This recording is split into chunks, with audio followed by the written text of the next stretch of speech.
Question number 260, sir. Honorable Minister. It is laid on the table of the House. Now first supplementary, Ms. Swati Maliwal ji. Sir, आज देश में बड़े बड़े food chains Domino's, pizza हट, KFC, Haldiram etcetera कानून का खुलेआम उल्लंघन कर रहे हैं और अपने मेन्यू पे खाने की कैलोरीफिक वैल्यू नहीं लिख रहे हैं। सर, एक पिज्जा में अमूमन 1500 से 2000 कैलोरीज होती हैं, यानी 15 से 20 रोटी के बराबर calories, which is extremely unhealthy.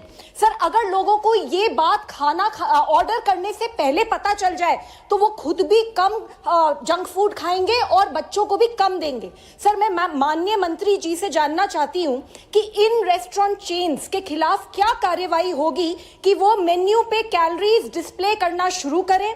जो रेस्टोरेंट्स कैलोरीज लिख भी रहे हैं उनको कैसे चेक किया जा रहा है कि वो सही इंफॉर्मेशन दे रहे हैं या नहीं। Honorable Minister. माननीय अध्यक्ष जी, सभापति जी, जो इनका प्रश्न है वो food safety and standards authority of India के द्वारा हम गवर्न करते हैं और food safety and standards authority of India के द्वारा हम इस बात की चिंता करते हैं कि जो भी एक ऑब्जर्वेशन फूड है, जो भी आर्टिकल है, आइटम है, उसका स्टैंडर्डाइजेशन वो साइंस बेस्ड हो। ये पहला उसका मैंडेट है। और इसकी जो मैन्युफैक्चरिंग होती है, ये कहाँ पर बनता है, उसके स्टैंडर्ड्स क्या है और उसके प्रेमिसेस में उसके बारे में भी हम स्टैंडर्ड्स तय करते हैं। उसी तरीके से उसका स्टोरेज सिस्टम क्या है और उसके प्रोसीजर और टेम्परेचर मेंटेन होता है कि नहीं होता है, इसके भी हम स्टैंडर्ड्स तय करते हैं। डिस्ट्रीब्यूशन यानी जो ट्रांसपोर्टेशन होगा, उस ट्रांसपोर्टेशन के स्टैंडर्ड्स को भी हम तय करते हैं और उसमें टेम्परेचर और ट्रेसेबिलिटी, इसका भी हम ध्यान रखते हैं। पॉइंट ऑफ सेल, वहाँ पर उसके स्टैंडर्ड्स क्या हों, इसकी चिंता करते हैं। और जो इम्पोर्ट्स होते हैं आर्टिकल्स, उसके बारे में पूरी चिंता FSSAI करती है। जहाँ तक FSSAI का मैंडेट है, जो आपने प्रश्न पूछा है, उसके लिए मैं बता रहा हूँ कि हम इंश्योर करते हैं availability, safe and wholesome food, और FSSAI यूनिफॉर्मली इसको एप्लीकेबल करती है across the country. According to the food safety and standards labelling and display regulations of 2020, इसमें मैंडेटरी है इंफॉर्मेशन को कि हम प्रेमिसेस में जहाँ फूड बना है उसके प्रोसेस्ड, सर्व्ड और स्टोर्ड उसको हम डिस्प्ले करें। उसी तरीके से स्पेसिफिक प्रोविजंस में restaurants and food based service के एस्टैब्लिशमेंट्स में वहाँ भी हम इस बात की चिंता करते हैं।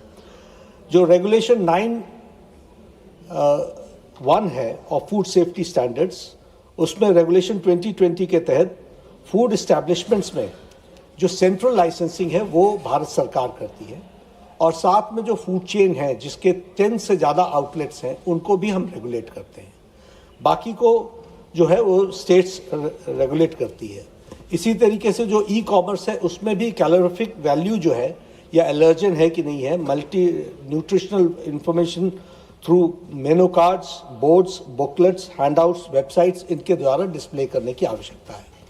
जो माननीय सदस्य ने प्रश्न किया है, इन सभी चीज़ों को हम रेगुलेट करते हैं और इन सभी चीज़ों में जो लेस देन 10 आउटलेट्स है उसको तो स्टेट रेगुलेट करता है और वहाँ के लोकल लोग रेगुलेट करते हैं, लेकिन बाकी सबको हम रेगुलेट करते हैं। और इसके साथ ICMR के हमने स्टैंडर्ड्स भी बना रखे हैं कि पर 2000 पर डे के हर से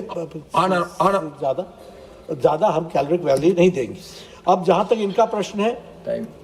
इनका प्रश्न है, मैं यही कहना चाहूँगा कि जो सेंट्रल लाइसेंसिंग की दृष्टि से आते हैं, जो कंपनीज आती हैं, उनको हम पूरी तरह से रेगुलेट करते हैं और उसके लिए हम एक्शन टेकन भी करते हैं। आपको मैंने इसमें बताया भी है कि 2024-25 में 165 एस्टैब्लिशमेंट्स की इंस्पेक्शन हुई, जिसमें से 164 कंप्लायंट थे, एक नॉन कंप्लायंट था और उनको नोटिस दिया गया और किसी के खिलाफ कोई लाइसेंस सस्पेंड नहीं किया गया है। तो हमारे रेगुलर वॉच है इस पर माननीय सभापति जी, और हम कोशिश करते हैं कि वो कैलोरीफिक वैल्यू भी अपनी डिस्प्ले करें और वो कैलोरीफिक वैल्यू जो है वो ICMR तय करता है।